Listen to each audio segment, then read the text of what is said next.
Alrighty, good morning, afternoon, evening, you guys, from wherever you are around the world. Actually, make sure in the comments you do let us know where you're from. I can see them right here, but haven't seen who it is yet. Well, listen, this is a good time to focus on creativity. You know, creativity is kind of the antidote for stress and for hard times, and put your attention at the other. And I gave a talk about this yesterday.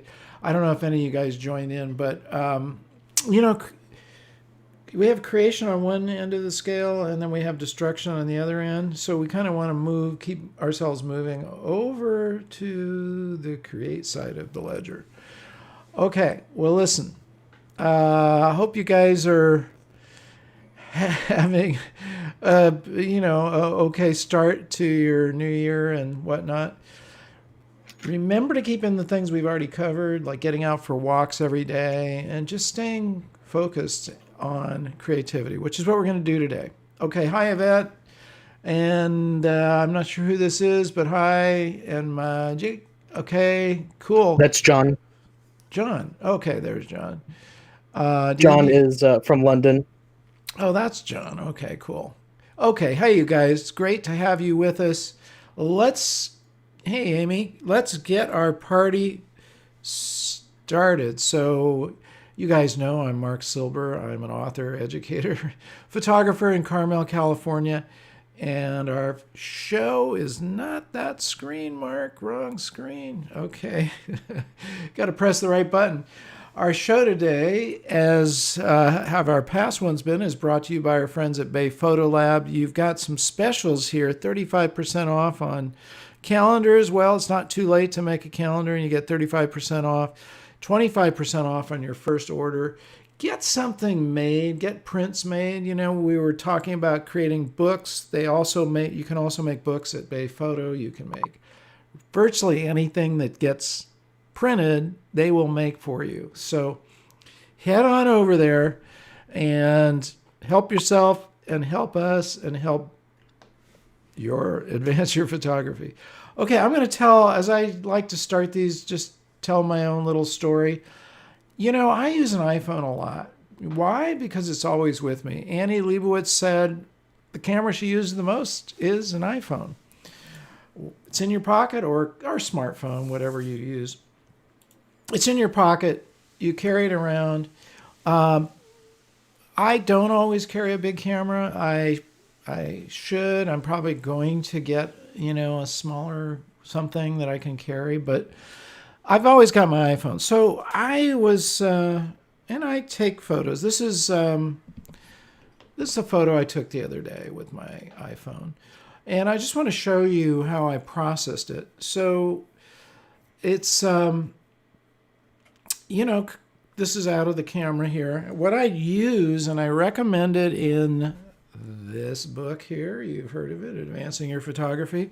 I use the Lightroom mobile app. I love it because for lots of reasons. One, it has more or less the same controls that I have on my Lightroom desktop, and it will also sync up with my desktop. So I could just take it out of my mobile app and go to the desktop if I want. But in this case, I just decided, okay, I'm just going to process it right in. There's my doggy.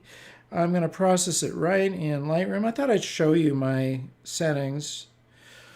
Okay, so there it is. And what did I do? This is a couple of things I did. I increased the texture a little bit. That just does exactly what it says. It'll bring out the texture, and there's a lot of texture. You can see kind of down on the bottom of the print, or the photo, there's a lot of texture there. And there's, I didn't go crazy with that. Clarity, I generally move.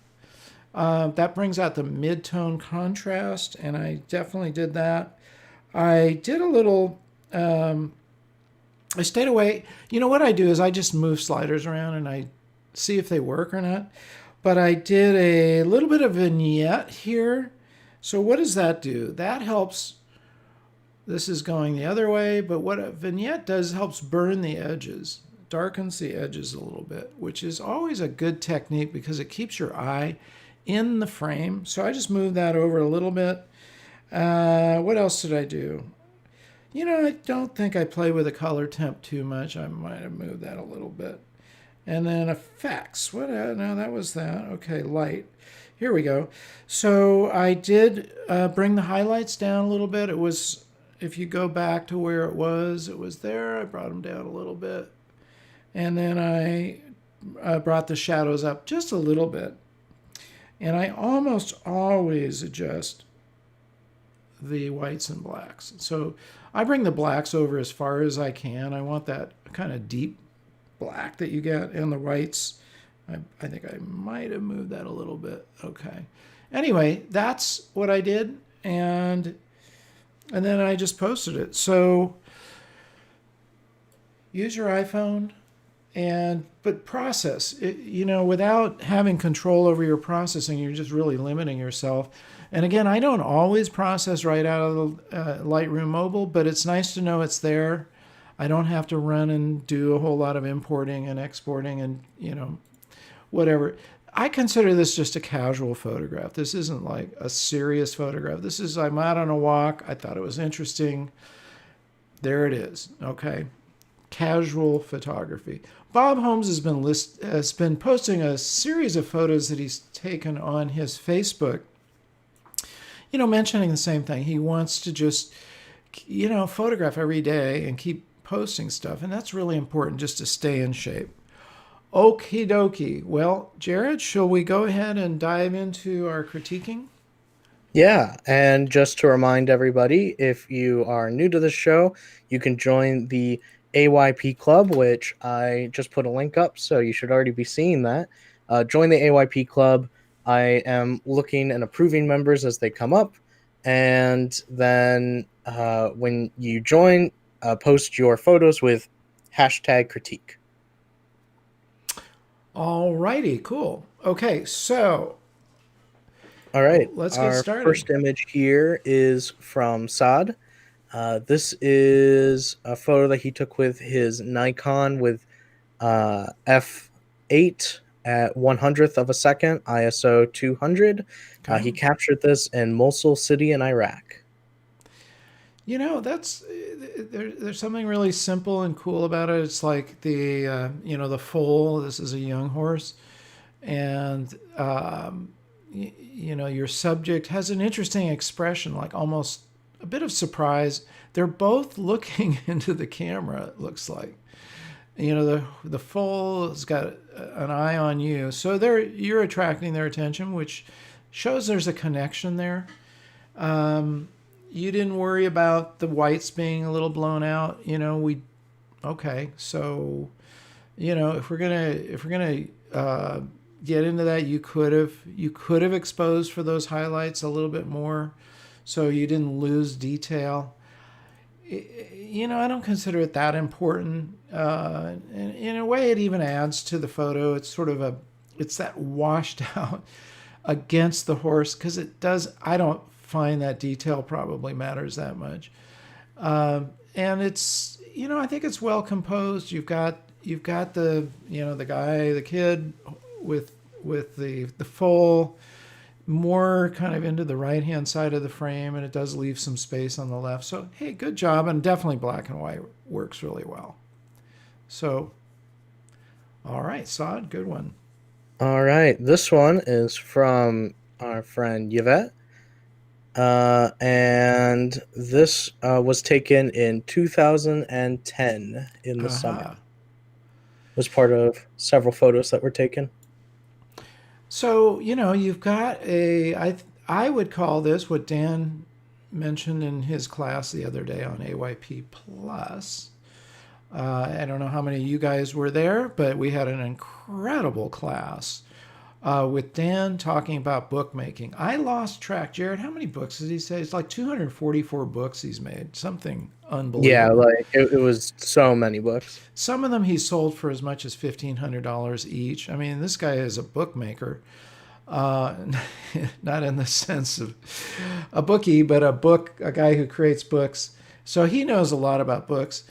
And one of the things he mentioned is, and we've brought this up before, is you have transitional photographs in a story, and that's how I see this. It's not. I wouldn't consider it a standalone, but like if you're photographing this house, this apartment, whatever it is, a flat, and there's an object. There's the object. There's the ship with the sails blowing around. I mean, and it's framed within the window frame. I would make a suggestion on this. If you're already posing this, I would have pulled the window up out of the way so that you don't have the bar there. I would just move that up to the top, perhaps. Yeah, I think that would just help frame it without the crossbar kind of getting in the way. It's still life. You can do anything you want. There's no rules here. You're already taking a still life. Just move it out of the way because it doesn't really serve a purpose where it is. And just remember that when you guys are photographing, and I again wrote that in Advancing Your Photography, you're actively setting up your shot. Okay, we're not talking about going out and shooting a photojournalistic shot that has to be left the way it is. We're talking about a still life that you can move around and do things with. Just if it cleans up the frame, it's going to communicate better. And in that case, I would also have used a shallower depth of field so we don't have the house or building in the background and also the wall kind of interfering with it. So let's just focus on the ship. Let's let that blur out. Shoot it fairly shallow, maybe 5.6 or f4, and let the stuff in the background blur out. And let's take full advantage of the framing of the window. But thank you for submitting this one. It does serve as a transitional shot very nicely. All right. Before we go to the next one, Images by Gretchen made a fun comment about this last one, that it looks almost like the horse only has 3 legs. What is that? Oh, I see. It's just you can see the back end, but it sure looks like they've got You're 3 right. legs. So nice You're catch right. there. You're right. It does have that. Gretchen. It does have that sort of illusion, but you can see there it is. Okay, there is the hoof. Yep. Okay, cool. All right. This one is from Ellen, and this is a photo from an August demonstration on the Golden Gate Bridge. Ellen, I like this a lot, and I do this. I do rear view mirror shots. I've sort of recently discovered that it's pretty cool. And it gives you a frame within a frame. Wow, it's interesting because you are really close up there. I'd be curious what focal length you were using. And how did you get that shot? Were you driving or were you a passenger? Anyway, those are not really important, but I'm just curious. Golden Gate Bridge, I've been across it a million times. I know it well. You've captured that it is the Golden Gate Bridge. You've captured the demonstration, and you've singled out this one person in the frame. That works really well. Great job. Awesome. All right. If we get anything back from you, Ellen, because I know you're in the comments, if you want to talk about that at all, we'll come back to your photo quick. Meanwhile, while we wait for that, here, this one is from Marlon. Been working on documenting the Hudson Valley, New York. Would love a good, honest feedback. I took this one. I can grab some of his other ones. Definitely highly recommend go to AYP Club and check out the images that he's taken, and it's over a long period of time because some of them have snow in them too. So, and I'm sorry, whose is this? This is Marlon. Marlon, I love it. I think it's a great photograph, and there's a lot of things I like about it. I love, of course, black and white works with the clouds beautifully. The horse in the foreground, because the lighting is hitting its coat, that that really makes it work. If it were shaded, it wouldn't pop as much. But you have, you have, excuse me, picked. You did something to wait for it, or maybe you were just lucky, and that works really well. And it's interesting. This is called 3-point composition. You might not have even been thinking about it. It's in this book here I wrote.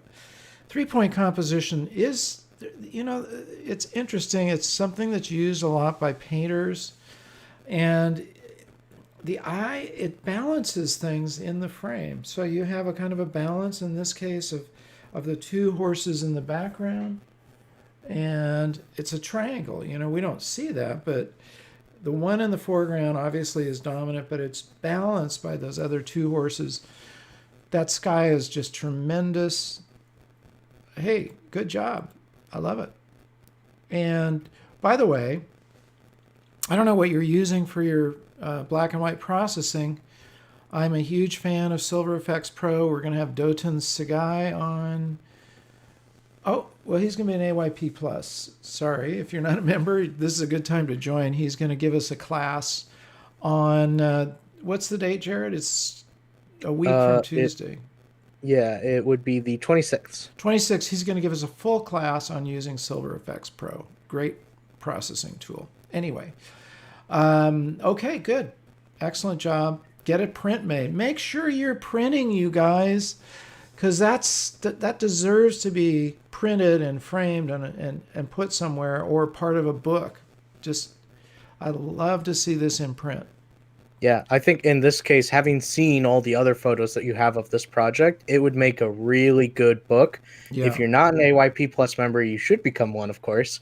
And if you are, you can go and look at our class with Dan Milner, where he went through a lot of really good tips on making a book. So I would highly recommend that. One of them is that you can make short little books. You don't have to think in terms of, definitely don't think in terms of a 200-page book. Okay, Fuji and Lightroom. Yeah, Lightroom, I have moved past Lightroom for monochrome because it just does not give me the same kind of latitude and control that I get out of Silver Effects Pro. So I highly recommend that software. I've been using it for years, and it works. I know a lot of pros that are using it. It's definitely will take your black and whites to a whole new level. Okay, what's next? Moving back here, Ellen did respond. Okay. And good. Marlon said that they are working on putting it into a book. So definitely share that on AYP Club when you do get that made. Would love to see that. Anyways, Ellen, and if you can catch Dan's class, you're going to love it. There's a lot of tips in there. Okay. Ellen said, thank you.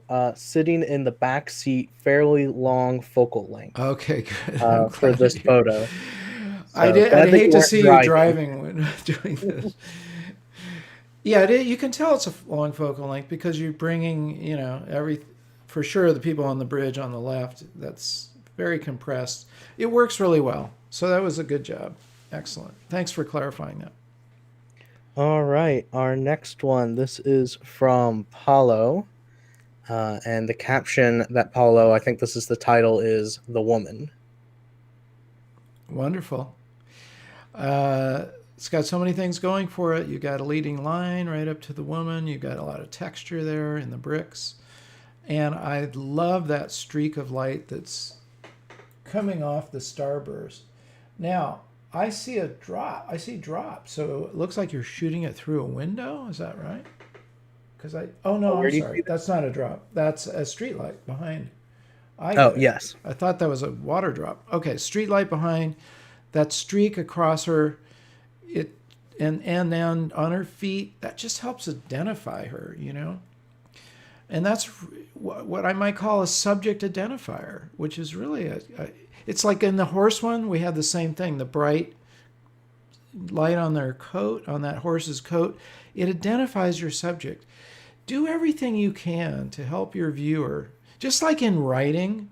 In writing, we want to make it clear who and what are we talking about, right? You don't just say, they were standing out there.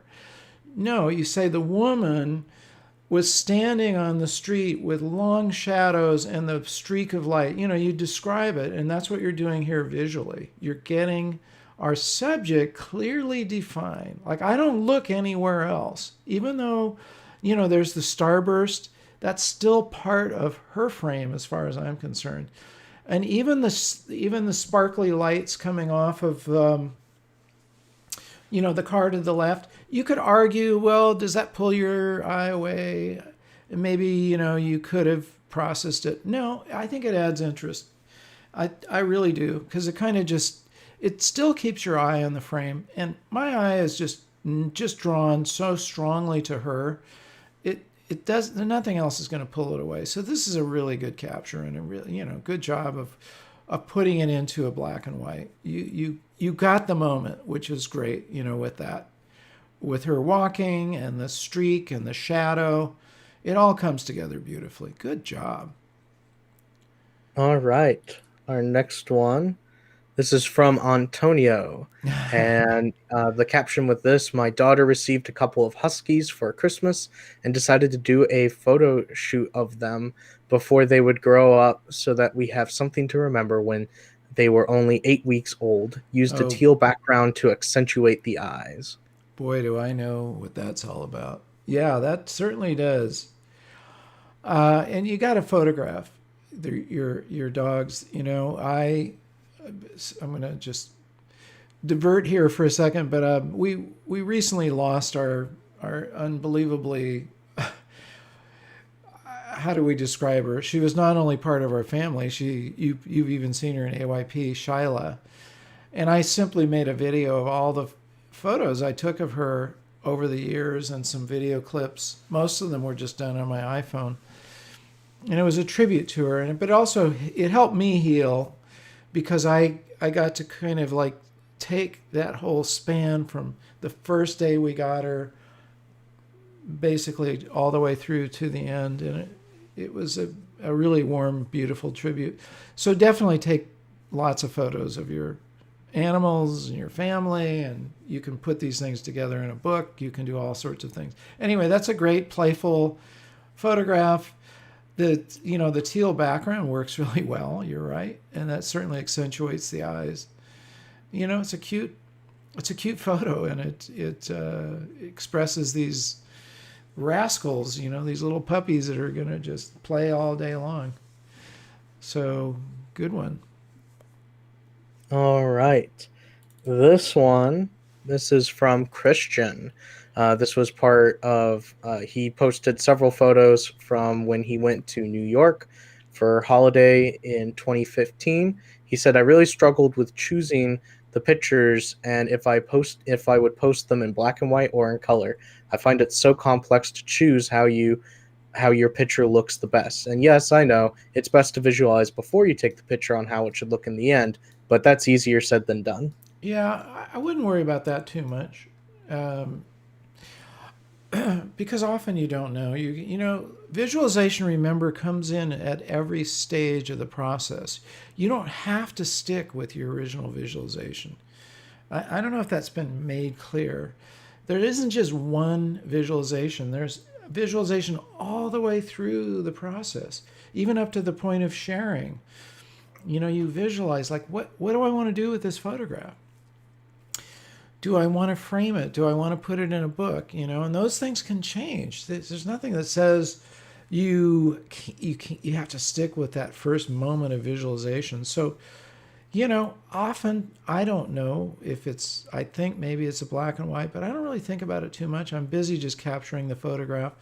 And then, and then I'll look at it and go, well, I don't know. This works beautifully as black and white. So you've done a great job there.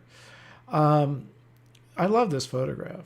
First of all, as soon as I saw it, I'm like, New York. Okay, I know we're in New York.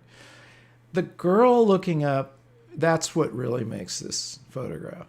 Honestly, without her in the frame, it would just be, okay, so we got a street scene and the guy, whatever. But it's the girl looking up that adds so much interest to this photograph.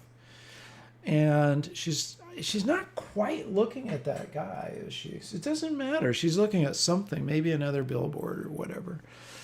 but that's what makes this image work. And the cars, they're shiny, but they're not drawing my eye away. Um, Absolutely nailed it with black and white. You've got leading lines leading up to the girl and those grates there. Um, Everything about it really works well. There's nothing I would recommend changing. I think you've nailed it. And if this is part of a series, maybe I don't know if you're doing a series Yes. on New York. Yeah, he Okay, has. There were several in New York. okay. Again, again. I mean, I learned a lot from the Dan Milner class, and one of them I've done four books, right, and then a couple of, I don't know, 2 3 ebooks. Nothing like Dan, but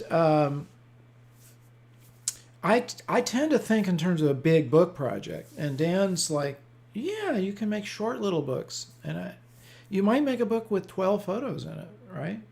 So you could think about publishing it as a small blurb book, right? If you got a whole series there. And again, I encourage you to do that because I want to see you guys put stuff in print anytime you can. All righty, good one. Yeah, Nice I think work, you one thing guys. I really like about it is I feel like he's almost looking at I her. know there is that connection there, isn't it? That's the part that Yeah, I that's pretty cool. really like. And you Anyway, notice, like, as you keep looking, one of the things is that I think makes a really good photograph is you want to keep looking at it. So you see yeah. the smaller version of him on the right there, but then around the corner there's another billboard of some couple of guys or something, right? And there's a lot of interest, and even the shininess of the car. I feel like that adds this. Yeah, it's kind of a nice. So there's a lot of things for your eyes to look at here, but I'm not being pulled away at all. You've got the edges burned basically. I mean, I think that just happened because of the exposure, but maybe you darken them. I don't know. Your eyes stay within the frame, so this is a good one. All right. Okay, This Marlon. next one is from Jennifer. And with this one, its name is Reflection. Yeah. This was caught with a Nikon Z50 with a Sigma lens 150 to 600. And it was specifically at 360 millimeters. Okay. Yeah, you're really tight. I'm wondering how it would look if you pulled back a little bit and showed more of the scene. Um, I talk about that in here. Chris Burkhardt tends to favor shots that pull back because the more you pull back, the more of the overall story you're going to get. If we're so tight, I mean, this is an interesting image, but I just have this feeling like if you pulled back, maybe a 200 or, you know, and this is why, by the way, it's always good whenever you can shoot at different focal lengths. So you have those choices when you go back to the studio. Florian Schultz, who is a wildlife photographer, said shoot at many different focal lengths because you don't know. It's like maybe you want the super wide. He was giving this example with some bears that he was shooting, and he shot from anywhere from like 35 millimeter to 400 or 600. I forget what it was, but so he went from very wide to very tight. But he could put those together in a sequence that really told a story. I recommend that here. I just feel like there's more going on that I would like to see. So maybe you did shoot it with different focal lengths, and you could share that in the AYP class, or AYP Club. I'm sorry, or AYP Plus, either one. But anyway, it's an interesting photograph. The reflection is cool with the bill and the water. That's you got my feedback, and I hope that makes sense. All Shoot as right. many focal lengths as makes sense in the scene. Okay. This one is from John Morgan, and I'm showing it from Facebook because I'm going to show a couple of them. Okay. He said AYP has inspired me to do series of photography shoots for 2021. The first one is the lunar cycle. These have all been shot with a Canon Rebel from 2005. So I thought I'm I'd I'm glad we've share. inspired you, John. That's my goal. My goal, and I meant to say this at the beginning. I want to say at the beginning of every show and remind everybody. But my goal is to help you advance your photography and creativity. Those go together to whole new levels. Okay? You can't really be a photographer without also addressing creativity. So these are great. They're very interesting shots. I assume you're shooting them through a telescope, or a very long lens. But Yeah, they're not sure. I saw that you were in the comments, so you should let us know yeah. What did you shoot specifically. He this said in? he was doing it with his Canon Rebel. Okay, but you could connect it to a telescope. I don't know if you are or not. Anyway, very interesting. Lunar shots. The moon is always fascinating, isn't it? Yeah. It's right up there, and there it is. Okay, cool, good one. All right. This one is from Inske. Abandoned in the middle of building. Shot on a Canon D80 at 400 ISO f16 with an exposure of a 40th of a second. Okay. All right. Well, it's got this is a transition photograph. It could fit into another story, a part of a story. It doesn't stand alone as a photograph just because there's no real subject to it. There's no one place where you would center on it. It's just like we're showing a picture of whatever's going on here, some construction. These are forms that are being made with rebar, reinforcing bar, and they're going to pour concrete in there. Anyway, that's what's going on. The processing could be, you could tighten it up, make it more pop. It's a little low on the contrast side, and I try not to use the contrast slider though. I really, because it sort of changes everything. I would probably keep the contrast where it is, bring the blacks up, bring the whites up, uh, play around with the highlights and the shadows and sort of balance it out. Or better yet, head on over to Silver Effects Pro, which will really help. You could make those clouds there in the background just bam. You'd be amazed what it'll do. It would bring out the texture and the tonality changes in those clouds, and it would really do a number there. John, 300 millimeter. Okay, cool. So that's my advice. Tune up the processing. Use it as a transition photo as part of another, as part of your story, and then it works. I'm guessing that bulb mode Bill, that would be Inske, I believe. And he just said that this was shot in the dark at 40th of a second. So bulb mode, Bill. It must be that you do a lot of this if you got a name there. Okay. All right. Well, I get it. So you shot it at 40 seconds. There wasn't a lot of light. Okay. I don't know. Yeah, maybe you could bring it out a little bit more, though. Again, try Silver Effects Pro. I think you'll be absolutely amazed what it can help you capture with this. And you can make it look like various films as well, which is pretty cool. All All right. right. This one is from our friend John over in the UK. John. Uh, and he just put this up, and it's one of his examples of some of the street photography that he's been doing. And you're giving a good example of moving around, using different angles. You've got the camera sitting on the pavement there, I believe, and I bet you've got your LED screen flipped up. That's what I do when I get that low, and that works really well. The low angle works really well. It's a cute shot. I mean, this is a guy riding his tricycle, or is it a bicycle? That's a tricycle. I can't tell if there's three wheels. I guess two wheels. That's a pretty interesting rig. We don't have those. I've never seen anything like that in the U.S. But it does look like a two-wheeler, which is that's got to be interesting for balance. Wow. But two little girls in there, and they're not so little. They're not like little babies. They're what, 8 or so. It's an interesting and intriguing photograph. You've got leading lines in the pavement. You've got geometry in the building. It looks to me it's a station of some sort, train station. A lot of geometry there. Black and white works really well, and they're looking at you. So you got your subject looking into the camera. I think it's a great photograph, John. Good job. I'm All curious right. about it, how he keeps that from falling over.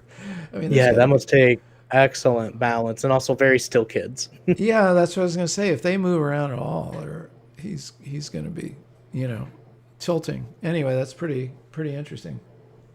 All right. And then just kind of going back a little bit to these, John says that it was 300 millimeter lens and then Yeah. also with multiple exposures, then merging them in Lightroom and Ah. playing around with the aspect ratio. So a lot of work in Yeah. Photoshop to get these Yeah. to look that way. So good work. Yeah. Yeah. Um, Amsterdam. Okay, so that was taken in Amsterdam. Okay, cool. Yeah, the perspective is cool. And thank you. Listen, I encourage you guys to move around all over the place when you're getting your angles. If you had shot that standing up, it would be a completely different photograph and not as interesting as it is. Remember, when you shoot from a low angle, you're going to make your subject appear more dominant in the frame, which they are. They're more important because we're looking up at them. Same thing is true in reverse. If you shoot it high and look down, they're going to be smaller and less important in the frame. So that works really well. and don't be afraid if people think that you might look a little ridiculous if you're down on the ground. When we went to Mount Rushmore as a kid, my dad was not happy with the photos he was getting, far away from Mount Rushmore, and then he laid on the ground Yeah. and was taking the photo, and people were laughing at him, but then he showed them his photos, and then all of a sudden you see like 10 people just laying on the ground trying That's to funny. get, because they're like, oh, that picture's so good and it looked so different than It everybody does. else. So don't be afraid to maybe look a little bit ridiculous, because you can get amazing photos like this. Bob Holmes talks about when you're out on a shoot, wear clothes you do not mind laying on the ground with, you don't mind crawling around with. You got to have comfortable shoes. You want to think about all these things. So, absolutely true. Okay, All who's right. who's next? We got time for a few more here, guys. This one's from Vinmara. I think that's how you say it. But this is the beauty of the Taj Mahal on a foggy winter morning. Listen, I love the fact you've got a whole new perspective on the Taj Mahal because generally, we have certain. I've talked about this. Like, how do you get a unique photograph of an iconic subject like the Taj or Eiffel Tower or Half Dome in Yosemite? And you've done it. It's it's a really interesting way that you framed it against this tree.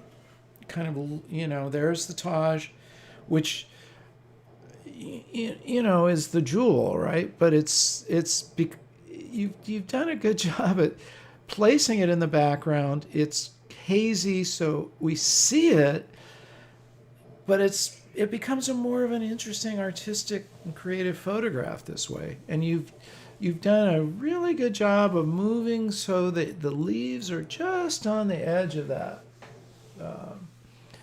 And we've got a leading line basically leading up to it. So it's framing, it's leading lines, and it's using depth perspective. Anytime you have the background hazy, it gives the feeling of depth. The leading lines also gives you a feeling of depth. So those are two tools that you've used well to add depth. Adding depth is, generally speaking, really important because it gives us that feeling of we're kind of there. We're seeing it. If it's just flat and two-dimensional, it's not going to get it. It's not going to get us into the photograph as much as having this kind of depth. So good job. And black and white works really well. So, I'm a big fan of black and white. So you've done a good job here on that one.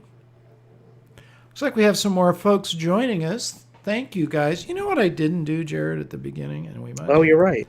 I didn't remind you guys to subscribe and enable the bell because you don't want to miss any of our shows coming up. And for all you guys who've just joined us, please do that. Okay, so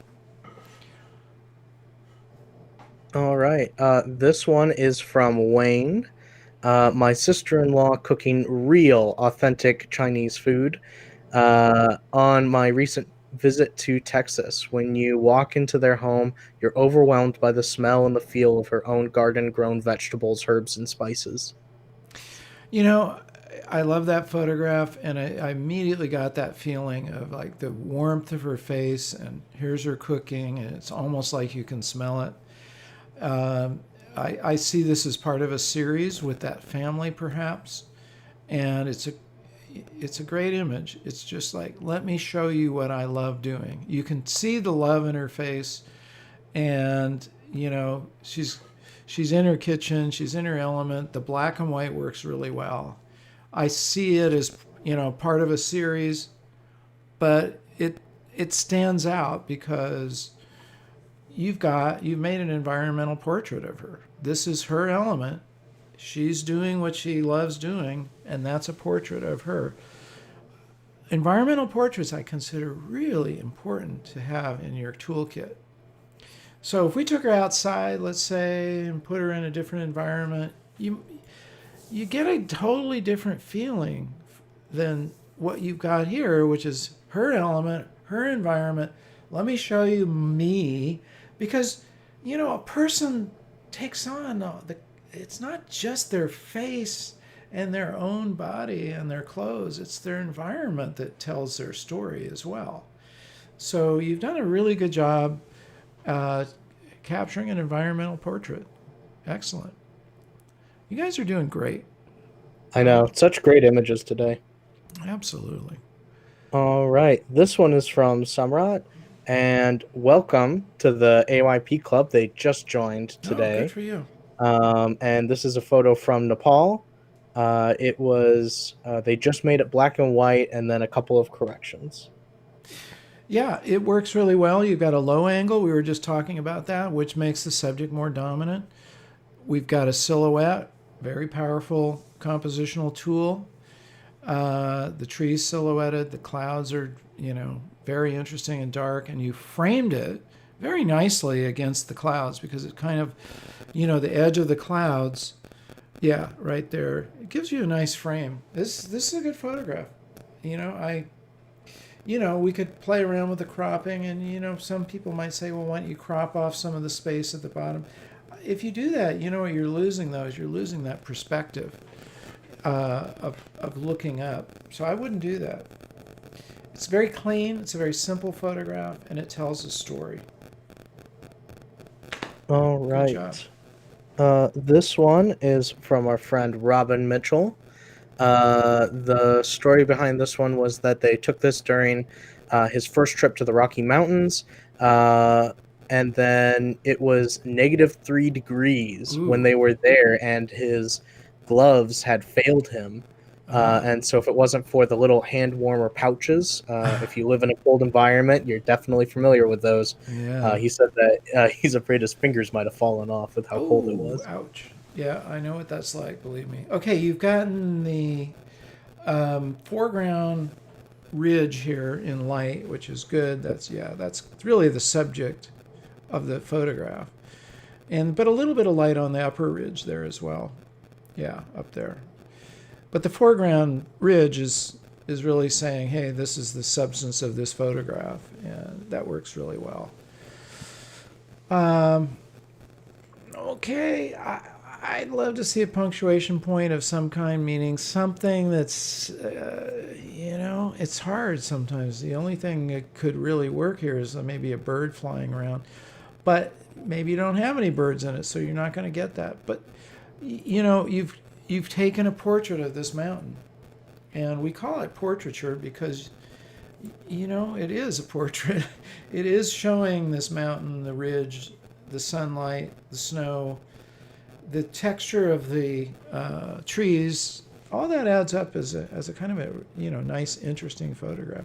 I do see this as part of a series.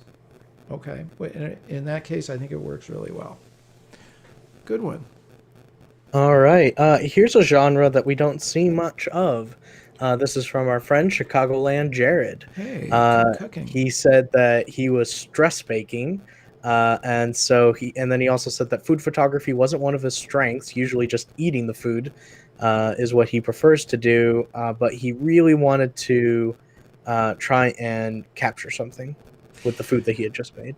You know what I like about this, Jared, is I like the geometry of it. It's all geometric, right? The circular cookies, the round tangerines, the banana-shaped bananas. um, it's great. It's a good still life, and it stress baking. I'm a stress eater, so I I, I would dive right into those cookies. Anyway, and the color, one tool of composition again in this book. You got a lot of tools going on here. You've got the geometry, you've got angles or leading lines, and color is a compositional tool. Like the orange tangerines pop. That's a compositional tool. So it all works together nicely. Again, I would see this as perhaps part of the story. Maybe it's a COVID story. Like, I don't know what your story is exactly, but it's an interesting photograph on its own, and I think it could also fit into a series. Now, here's a good example. If you made this a black and white, you're going to lose that color element, and that's so important in this photograph. The cookies don't have color, but those tangerines and the bananas do, and that, especially the tangerines, they just, bam, pull your eye. So that was a good one. Great job. All right. Here's one from our friend Bert. Ah, He'd been taking pictures of guitars earlier in the day, and then his dogs wanted to get some attention. And so they got a photo shoot of their own. I love it, Bert. The expression is what is so cool. I mean, that dog is posing for you and smiling. And I'm a huge believer when I shoot animals, not shoot them, but photograph them. I'm trying to get them. Yeah, I don't shoot animals. I want to connect with them, and I want to draw out an expression. You've done such a good job there. I love the catch lights in that puppy's eyes. It's just, it's great. That's a really, really good animal photograph, animal portrait. That is such a portrait, isn't it? Look at the character that you're getting out of that dog, and the cocked head is really what makes that work, and the smile. I mean, everything about it works. What a beautiful coat too. It's just Mhm. fascinating. Yeah, Beautiful dog. beautiful dog, beautiful photograph, catch lights. You got it all there. You hit a home run. Good one. Here's one. This is from our friend Glenn. And this is the George Hicks monument. And, So, and this is in Central Valley, right, Glenn? Isn't that where you are? yes, I believe Yeah. that's where he's at. I'm not sure if he's here in the chat today, and I know that he shared a couple of his drone photos before, so I thought this was a good one. Yeah, very interesting photograph. You couldn't, if you just look at it, are we looking at a small box, or are we, and we now know we're not, we're looking at a monument. But it could be, right? It could be just a small, like, oriental box that we're looking down on. But in this case, we know he loves drone photographs, and it's a great drone shot. It's got, geometry in it. It's intriguing. I think you're making a series. I already know you've created a series of these, so this definitely fits into your series, and it works really well. The light, the crosshairs of the light, and the light hitting the very top, sort of pyramid shaped thing with whatever that is at the top, makes it really interesting because there's a lot of contrast there, between that this slice over here that's very bright, and then the rest of it's fairly shady. So that works really well. And a black and white. Boom. Home runs. You guys are doing awesome. I really mean it. This is great. All right. This one is from Jay Krishnan. Jay Krishnan. I think that's how you say it. And no caption with it. Okay. A very interesting photograph. The the lines on the beach are cool. The swirls, reflection of the sand, black and white works really well. I again, Silver FX Pro. Here's what it will do. See the clouds in the background? Yeah, it will pull that texture out. It will pull the contrast out. You'll be amazed what it can do with that, and it would just, I believe, elevate that image. Um, yeah, and apart from that, I just think a couple more frames are in order here. Like you've got two people, interesting subjects. The one on the left, you've got a beautiful gesture. Somehow, maybe a few more frames and that person on the right does something too. I think that would, bam, you've got it. Do you know what I mean? That's the only thing. I mean, sometimes it's just a matter of one, two, three more frames. There, the woman holding her hands works beautifully. I just feel like there's something about to happen here with the other person, and if we capture it, it will just move it into a whole different level. That's just my feeling. Okay, but those would be my two points on it: is bring out the clouds, bring out some more of that texture in there, and then just be patient and wait and see if we got the other person turning and looking, or gesturing some way, or their feet apart. It's just right. It's almost there. Do you know what I mean? I hope that makes sense. All right. We got time for a couple more, you guys. All right. This is from Keith, and he titled it "Boots at the Ready." What are we looking at here? I believe this is a fire station because I Okay, think that's the fire truck with the coat on it, and these are the boots. got it. Yeah, it. Without knowing that now that I see it, I can see it. But it's an interesting photograph that would, it's one of these photographs that Dan talks about. It's a transitional photograph. It would serve the purpose of telling part of a bigger story, and in this case, the boots are ready. These guys are always on standby. Um, that's what it tells me. It's pictures coming before it, pictures after it, guys putting on their boots, or putting on their jackets or whatever, getting ready, the fire bells ringing. I see that. I see it all as part of that series. So it works in that context. I think it works really well. And again, black and white. It's very simple. It's classic. Let's take All one right. or two more, and then we're gonna wrap it up today. I think for our last one today, I've got one from our friend in India, Sandy, Oh, uh, Sandy. and no caption with this one, but Well, Sandy, you got it. I mean, look, you framed the guy. You've got interesting sky. You've got interesting architecture, geometry all over the place. Simple, but there's a lot going on. But it doesn't overwhelm us. Doesn't pull our eye away. It all works together.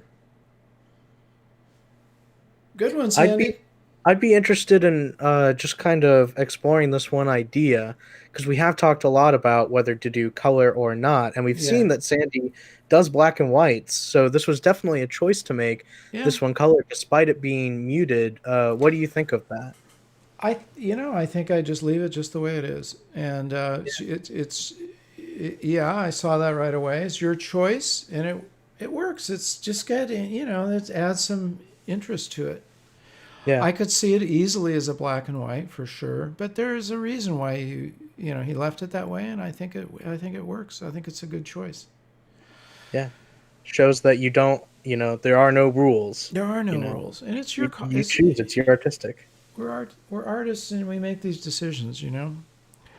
If you heard our interview with Peter Asher, what made the Beatles so amazing is they just played around with stuff all the time. And you're never going to know if something works if you don't play with it and you don't test it out. So that's a really important part of being a creative.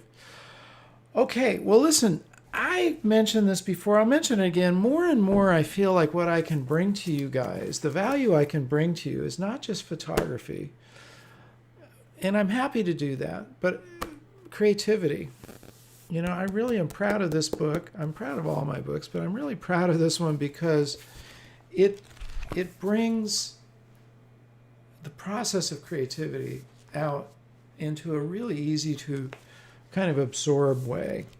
We're doing something with this. Jared, will you share that link? We're actually going to be fairly soon shipping this. You might remember we did an offer, which is going to come back again. You pay for the shipping and handling. We give you the book. We're going to do the same thing with Create, and we have a link here. You guys can sign up for that as soon as we get that set up. Chat right now. Yeah, as soon as we get that set up, we will be shipping them to you, but put your name in there so you're ready for it.